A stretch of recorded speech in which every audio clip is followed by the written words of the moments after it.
കഴിഞ്ഞ ദിവസം യൂത്ത് കോൺഗ്രസ് പ്രവർത്തകർ വീണ ജോർജിന് വീടിന് മുൻപിൽ റീത്ത് വെച്ചൊരു സാഹചര്യം നമ്മൾ കണ്ടിരുന്നു.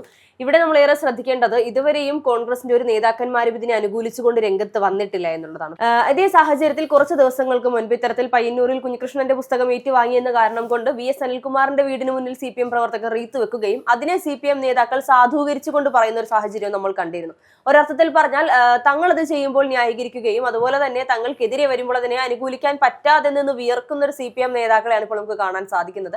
കഴിഞ്ഞ ഇതിനെല്ലാത്തിനു പിന്നാലെ വീണ ജോർജ് പറഞ്ഞ പ്രസ്താവനയുണ്ടായിരുന്നു പ്രധാനപ്പെട്ടത്. അതായത് VD സതീശനും KC വേണുഗോപാലൊക്കെയാണ് ഇതിന് പിന്നിൽ റീത്ത് വെക്കുന്നതിന് പിന്നിൽ പ്രവർത്തിച്ചിട്ടുള്ളത് എന്നുള്ളത് വളരെയധികം ബാലിശമായ ഒരു കാര്യമെന്ന് നമുക്ക് പറയേണ്ടി വരും. കാരണം ഈ പറഞ്ഞ നേതാക്കന്മാർ ആരും തന്നെ ഇതിനെ ന്യായീകരിച്ചിട്ടില്ലെന്ന് മാത്രമല്ല യൂത്ത് കോൺഗ്രസ് പ്രവർത്തകരെ കൃത്യമായി ഈ ഒരു നീക്കത്തിനെതിരെ വിമർശിച്ചിട്ടുമുണ്ട്. ഇതേ സമയം നമ്മൾ ചിന്തിക്കേണ്ട മറ്റൊരു കാര്യമാണ് കഴിഞ്ഞ ദിവസം VD സതീശനെ ഓർമ്മപ്പെടുത്തിയ അദ്ദേഹത്തിന്റെ വീടിന്റെ മതിലുകൾ ചാടിക്കടന്ന DYFI പ്രവർത്തകരുടെ ആക്രമണം എന്ന് പറയുന്നത്. ഒരർത്ഥത്തിൽ പറഞ്ഞാൽ CPM മാത്രമാണ് ആക്രമണങ്ങൾ നടത്താൻ പാടുള്ളൂ, CPM മാത്രമാണ് ഈ പറയുന്ന സമരങ്ങൾ നടത്താൻ പാടുള്ളൂ, പ്രതിഷേധങ്ങൾ നടത്താൻ പാടുള്ളൂ എന്നുള്ള നിയമമാണോ ഇപ്പോൾ CPM വരുത്തി തീർക്കാൻ ശ്രമിക്കുന്നത്? അല്ല, ഇതിൽ സംഭവിച്ചിരിക്കുന്നത് അവർക്കെല്ലാം ആകാം. അതെ, അവർക്കെല്ലാം ആകാം. അവർ ഈ തോന്നിവാസങ്ങൾ 10 വർഷത്തെ ഭരണത്തിന്റെ ഫലമായിട്ട് പോലീസ് തങ്ങളുടെ പോക്കറ്റിലാണ്. ഇപ്പോൾ SFIക്കാര് തിരുവനന്തപുരത്ത് ഒരു മോളിൽ വെച്ച് ഒരു പോലീസ് ഓഫീസറെ, ഒരു സാധാരണ പോലീസുകാരനെ തല്ലിയ സംഭവം നമ്മൾ കണ്ടു.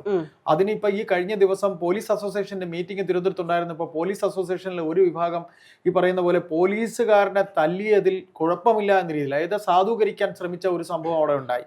അതിനെ എതിർത്തുകൊണ്ട് പോലീസുകാർ തന്നെ സംസാരിച്ച രംഗം നമ്മൾ ഇന്നിപ്പോൾ വാർത്തകളൊക്കെ വന്നിട്ടുണ്ട്. അപ്പോൾ ഇവിടെ സംഭവിക്കുന്നതെന്ന് പറഞ്ഞു കഴിഞ്ഞാൽ, ഒന്നാമത്തെ കാര്യം, ഈ യൂത്ത് കോൺഗ്രസ് പ്രവർത്തകർ ഇത്തരത്തിൽ ചെയ്തത് തന്നെ VD സതീശൻ അനുകൂലിച്ച് പറഞ്ഞില്ല എന്നുള്ള കാര്യത്തിൽ ഇവർക്ക് ആകപ്പാടെ പിന്നെ ഒരു പച്ചമലയാളത്തിൽ പറഞ്ഞ കുരു പൊട്ടിയിട്ടുണ്ട്. ഏത് CPM നേതാക്കൾക്ക്. കാര്യം ഈ പറയുന്ന പ്രതീക്ഷിച്ചിരുന്നു ആരെങ്കിലും ഒന്ന് സപ്പോർട്ട് ചെയ്യുമെന്നും അതിൽ തൂങ്ങിക്കൊണ്ട് എന്തെങ്കിലുമൊക്കെ പിന്നെ പ്രതിശാസ്ത്രമൊക്കെ സംസാരിക്കാമെന്ന് വിചാരിച്ചു. ഇതിപ്പോ തനി റൗഡിസമായിട്ടാണ് CPM ഇതിൽ സംസാരിച്ചിരിക്കുന്നത്.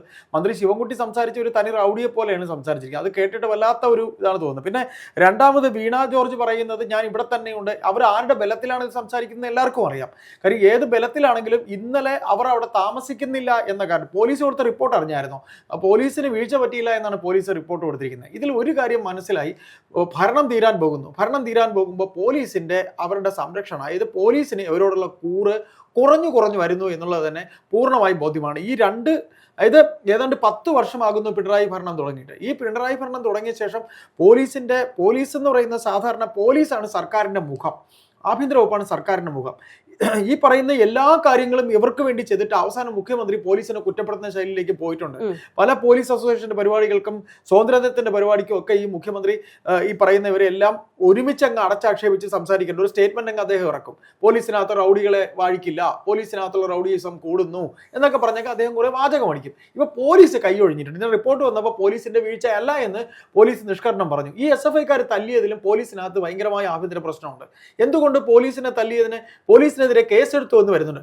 ഹർഷ, ഇതിന്റെ എല്ലാം കാരണം എന്ന് പറഞ്ഞാൽ പോലീസ് വകുപ്പ് പിണറായി വിജയൻ ഏൽപ്പിച്ചിരിക്കുന്ന P ശശി എന്ന് പറയുന്ന പാർട്ടിയുടെ പൊളിറ്റിക്കൽ നോമിനിയായി ഇരുത്തിയിരിക്കുന്ന പൊളിറ്റിക്കൽ സെക്രട്ടറി P ശശിയുടെ വിഷയം കൊണ്ട് CPM-കാരനായ പിന്നെ കണ്ണൂരത്തെ തലമുതിർന്ന നേതാവ് ശശിയാണ് ഈ ഗെയിമിന്റെ എല്ലാം മൂലാധാരം എന്ന് പറയുന്നത്. ഈ പോലീസിനെ കൊണ്ട് ഇതെല്ലാം ചെയ്യിക്കുന്നത് ശശിയാണ്.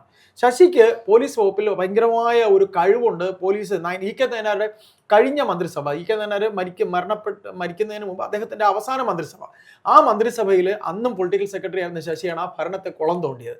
അതുപോലെ ഈ ഭരണവും പോലീസ് വകുപ്പ് ഇത്രയും കുളം തോണ്ടുന്നതിന് കാരണം, അതായത് ദിനേശ് പുത്തലത്തായിരുന്നു ഒന്നാം ഭരണകാലത്ത് പിണറായിയുടെ പൊളിറ്റിക്കൽ സെക്രട്ടറി ആയിരുന്നു. പുത്തലത്ത് ദിനേശനും കണ്ണൂരുകാരനാണ്. അതിനുശേഷം വന്ന ആളാണ് ഇദ്ദേഹം. അപ്പോൾ അതിൻ്റെതായ കുറവുകളും കൂടുതലും കാണുന്നുണ്ട്. അപ്പോൾ നമ്മൾ പറഞ്ഞു വന്നത് ഒരു കാര്യം കൂടെ നമ്മൾ ഇതിൽ പറയണം. VD സതീശന്റെ വീട്ടിലേക്ക് DYFIക്കാരോ അല്ലെങ്കിൽ SFIക്കാരോ കയറി അദ്ദേഹത്തിന്റെ സ്വന്തം വീട്ടിലാണ്, അല്ലാതെ സർക്കാർ കൊടുത്തിരിക്കുന്ന ഔദ്യോഗിക വസതിയിലല്ല. അവിടെ ഈ വീട്ടിൽ കയറി, പറവൂരിലെ വീട്ടിൽ കയറി ഇതെല്ലാം ചെയ്തിട്ട് ഒരു കേസ് പോലും ആ പിള്ളേർക്കെതിരെ ഈ പോലീസ് എടുത്തിട്ടില്ല. അവിടെയാണ് പറയുന്നത്. പിന്നെ കണ്ണുടച്ചുകൊണ്ട്, ഹർഷ പറഞ്ഞ പോലെ കണ്ണുടച്ചുകൊണ്ട് ബാലിശമായിട്ടാണ് ഈ മന്ത്രി പറയുന്നത് VD സതീശന് പറഞ്ഞു വെച്ചാണെന്ന്. അല്ല, അന്ന് VD സതീശന്റെ വീട്ടിൽ ഈ പറയുന്ന DYFI പ്രവർത്തകർ അതിക്രമിച്ചു കയറിയ സാഹചര്യത്തിൽ കേസെടുക്കാതിരുന്ന അതേ പോലീസ് ഉദ്യോഗസ്ഥർ തന്നെയാണ് ഇന്നിപ്പോൾ വീണ ജോർജിന് മുന്നിൽ റീത്ത് വെച്ചിട്ടും കണ്ടില്ലെന്ന് നടിച്ചിട്ടുള്ളത്. കാരണം അന്ന് അവരുടെ ആവശ്യമായിരുന്നു ഭരണപക്ഷത്തോടൊപ്പം നിൽക്കുക എന്നുള്ളത്. ഇന്ന് അവർക്ക് കൃത്യമായി അറിയാം ഭരണപക്ഷത്തോടൊപ്പം നിന്നാൽ ഭരണം മാറി വരുമ്പോൾ അവർക്ക് അതൊരു തലവേദനയായി മാറുമെന്നുള്ളത്. ഇന്ന് ഇവർ തല്ലുന്ന നേതാക്കന്മാരെ നാളെ ഇവർ മുൻപിൽ ഓച്ചാനിച്ച് നിൽക്കേണ്ടി വരികയും ഇന്ന് തല്ല് കൊള്ളുന്ന നേതാക്കന്മാർ നാളെ ഇവർക്ക് മുകളിൽ വന്ന് ഇവരെ ആജ്ഞാപിക്കുമ്പോൾ ഇവർ അതിനനുസരിക്കുകയും ചെയ്യുന്ന ഒരു സാഹചര്യത്തിലേക്ക് കാര്യങ്ങൾ കൊണ്ടെത്തിക്കാതിരിക്കാൻ വേണ്ടിയാണ് പോലീസുകാർ ഇപ്പോൾ ഇങ്ങനെ ഒരു നീക്കം നടത്തിയിട്ടുള്ളത്. പോലീസ് അങ്ങനെ ചെയ്യുള്ളൂ. കാര്യം എന്ന് വെച്ചാൽ ഇപ്പോൾ ഒന്നാമത്തെ കാര്യം ഈ പറയുന്ന രീതിയിൽ സമരാഭാസം നോക്കി നിൽക്കില്ല എന്ന് CPM പറയാന്നൊക്കെ പറഞ്ഞാൽ മുഖ്യമന്ത്രി പിണറായി വിജയൻ, ബഹുമാനപ്പെട്ട മുഖ്യമന്ത്രി പിണറായി വിജയന്റെ യാത്രയിൽ നമ്മൾ കണ്ടതാണ്. ചെടിച്ചട്ടി മാറിയാണ് DYFI പിള്ളേർ സമരക്കാരെ നേരിട്ടതും ആ കണ്ട ബഹളവും. എന്നിട്ട് അദ്ദേഹം എന്താ പറഞ്ഞത്? അദ്ദേഹം പറഞ്ഞത് എന്തായിരുന്നു? അദ്ദേഹം കണ്ടത് രക്ഷാപ്രവർത്തനമാണെന്നാണ് പറഞ്ഞത്. അതുപോലെ അവരെ അനുകൂലിച്ച് പറഞ്ഞതിന് ശേഷമാണ് ഇവിടെ കണ്ട തല്ലുമാലയെന്ന് തന്നെ പറയാം. തല്ലുമാല സിനിമയിലൊക്കെ അടിയുടെ ഒരു പൂരമാണ് കേട്ടത്. അത് തങ്ങളെ ഈ മുഖ്യമന്ത്രി തങ്ങളെയൊക്കെ കാണിക്കുന്നത് ഇഷ്ടപ്പെടുന്നുണ്ട് എന്നുള്ളൊരു ബോധ്യം ഈ കുട്ടികളുടെ മനസ്സിലുണ്ട്. അതുകൊണ്ടാണ് അവരിതെല്ലാം കാണിച്ചത്. അതിന്റെ ബാക്കി പത്രം നമുക്ക് എല്ലാവർക്കും അറിയാം. അപ്പോൾ ഇത്തരത്തിൽ CPM ഒരു വിരട്ടലും കൂടി നടത്തുകയാണ്. സമരാഭാസം ഞങ്ങൾ നോക്കി നിൽക്കില്ല എന്ന്. ഏതായാലും ഒരു കാര്യം പറയാം. ഇന്നലെ ആ പ്രതീകാത്മകമായി യൂത്ത് കോൺഗ്രസ് ചെയ്ത കാര്യം നേതാക്കളെ അനുമോദിച്ചാലും ഇല്ലെങ്കിലും സമൂഹം അതിനെ അംഗീകരിച്ചിട്ടുണ്ട്. കാര്യം അതിന് അവർ അർഹത തന്നെയാണ്. അല്ല, അത് യൂത്ത് കോൺഗ്രസ് പറയുന്നത്, ഞാൻ കുറച്ച് സമയങ്ങൾക്ക് മുൻപ് യൂത്ത് കോൺഗ്രസിന്റെ ഒരു നേതാവുമായി സംസാരിച്ചിരുന്നപ്പോൾ അദ്ദേഹം പറഞ്ഞൊരു കാര്യമുണ്ട്.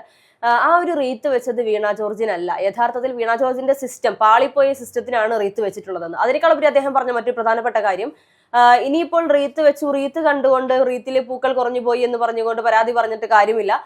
ഇനി കാണാൻ പോകുന്നത് നിങ്ങൾ കരിങ്കൊടി ആയിരിക്കും എന്നവർ കൃത്യമായിട്ട് പറയുന്നുണ്ട്. അല്ലെങ്കിൽ വീണ ജോർജ് രാജിവെക്കണം. ഇതാണ് യൂത്ത് കോൺഗ്രസിന്റെ ആവശ്യം. ഈ ഒരു ആവശ്യത്തെ നമുക്ക് ഒരിക്കലും തള്ളിക്കളയാൻ സാധിക്കില്ല. കാരണം ഇന്നത്തെ ഇത്രയും മോശമായ ആരോഗ്യ മേഖലയുടെ ക്യാപ്റ്റനായി നിൽക്കുന്നത് ഈ പറയുന്ന വീണ ജോർജ് തന്നെയാണ്. തീർച്ചയായിട്ടും. അപ്പോൾ ഈ പറയുന്ന കെട്ടിടം ഇടിഞ്ഞു വിടുന്നതിന് എന്നെ എന്തിനാ പറയുന്നത് എന്ന് ചോദിക്കുന്ന, അല്ലെങ്കിൽ ഡോക്ടർക്ക് പിഴവ് സംഭവിച്ചതിന് എന്നെ എന്തിനാ പറയുന്നത് എന്ന് ചോദിക്കുന്ന, ഇതിനെല്ലാം നോക്കാൻ ഏൽപ്പിച്ചിരിക്കുന്ന, ജനങ്ങൾ വിശ്വാസത്തോടു കൂടി വോട്ട് ചെയ്ത് വിജയിപ്പിച്ച നിങ്ങൾ അവിടെ ഇരിക്കുമ്പോൾ ഇതൊന്നും വരാതിരിക്കുക എന്നുള്ളത് ഇവരുടെ ഉത്തരവാദിത്വം തന്നെയാണ്. എത്രയൊക്കെ ഉത്തരവാദിത്വം തന്റേതല്ലെന്ന് പറഞ്ഞ് കൈ കഴുകാൻ ശ്രമിച്ചാലും നടക്കില്ല. ഇതുപോലെ യൂത്ത് കോൺഗ്രസ് മാത്രമല്ല, ഇനിയിപ്പോൾ പൊതുജനങ്ങൾ രംഗത്തിറങ്ങും. പൊതുജനങ്ങൾ കൂടി ഇതിനേക്കാൾ കടുത്ത രീതിയിൽ പ്രതിരോധം സൃഷ്ടിച്ചുകൊണ്ട് നിങ്ങളുടെ അടുത്തേക്ക് വരാൻ സാധ്യതയുണ്ട്. അപ്പോൾ ഇതെല്ലാം മുൻകൂട്ടി കണ്ടുകൊണ്ട് മുന്നോട്ട് പോവുകയാണെങ്കിൽ ഒരുപക്ഷെ ഞെട്ടലുകൾ ഒഴിവാക്കാൻ സാധിക്കുമായിരിക്കും. വരുന്ന നിയമസഭാ തെരഞ്ഞെടുപ്പിൽ കൃത്യമായി ജനങ്ങളുടെ ഒരു വികാരം എന്താണ് എന്നുള്ളത് CPM-നും ഈ പറയുന്ന ഓരോ മന്ത്രിമാർക്കും കൃത്യമായി മനസ്സിലാകും. അല്ല, ഏതായാലും CPM-ന് ഇപ്പോഴും മനസ്സിലായില്ല എന്ന് പറയുമ്പോൾ മനസ്സിലായില്ല. അതായത് എന്താണ് ആരോഗ്യവകുപ്പിൽ ഇന്നും ഒരു വാർത്താ സമ്മേളനമുണ്ട് ഇത്തരത്തിൽ ഡോക്ടർമാരുടെ വീഴ്ചയുടെ ഫലമായിട്ടുണ്ടായിരുന്നത്. അപ്പോൾ ഇതിനെ എത്ര തന്നെ പൊതിഞ്ഞു പിടിക്കാൻ ശ്രമിച്ചിരുന്നാലും മുഖ്യമന്ത്രി പിണറായി വിജയൻ എത്ര തന്നെ പൊതിഞ്ഞു പിടിക്കാൻ, ഇപ്പോൾ ഈ അവസാന ഘട്ടത്തിൽ ഈ ഭരണം തുടങ്ങി ഏതാണ്ട് ഒരു വർഷത്തിന് ഇപ്പുറം കഴിയുന്നതിന് മുമ്പാണ് ഈ കണ്ട ആരോഗ്യ മേഖലയിലെ അവച്യുതി അത്രയും ഉണ്ടായിരിക്കുന്നത്. ഈ അവച്യുതി അങ്ങേയറ്റം വന്ന് ഇവിടം വരെ വന്ന് എന്ന് ഇപ്പോഴും അത് പറയുമ്പോൾ, ഇപ്പോഴും നിങ്ങളിത് എന്തിനാണ് ഇങ്ങനെ ഇനി തീരാൻ 2 മാസം ഉള്ളപ്പോഴും രാജിവെക്കൂ എന്ന് പറയുമ്പോൾ ഈ മന്ത്രിസഭയിൽ ഏറ്റവും കൂടുതൽ രാജി ആവശ്യം പ്രതിപക്ഷം ഉന്നയിച്ച ഒരു മന്ത്രിയാണ് വീണ ജോർജ്. അത് അവര് മനസ്സിലാക്കുന്നില്ല എന്നുണ്ടെങ്കിൽ, എന്നിട്ട് അവർക്കൊപ്പം ഇവരുണ്ട്. ഈ പറയുന്ന പാർട്ടിയുണ്ട്, അല്ലെങ്കിൽ അണികളുണ്ട്. മുഖ്യമന്ത്രി പിണറായി വിജയൻ തന്നെ സംരക്ഷിക്കുമെന്നും കുറേയധികം വോട്ട് തനിക്കുണ്ടെന്നും പത്തനംതിട്ടയിൽ തൻ്റെ സമുദായത്തിന്റെ വോട്ട് ഈ പാർട്ടിയുടെ വിജയത്തിന് ഒരു വലിയ ഘടകമാണ് എന്നുള്ളതിന്റെ ഒരു ബലത്തിലാണ് വീണ ജോർജ് എന്ന് പറയുന്ന ഈ മന്ത്രി, അല്ലെങ്കിൽ ഈ എന്താ പറയുക, ഈ വനിത ഇത്ര കണ്ട് ഇങ്ങനെ ഒരു വല്ലാത്ത ധൈര്യത്തിൽ നിൽക്കുന്നത് എന്ന് തന്നെ നമുക്ക് കരുതാം.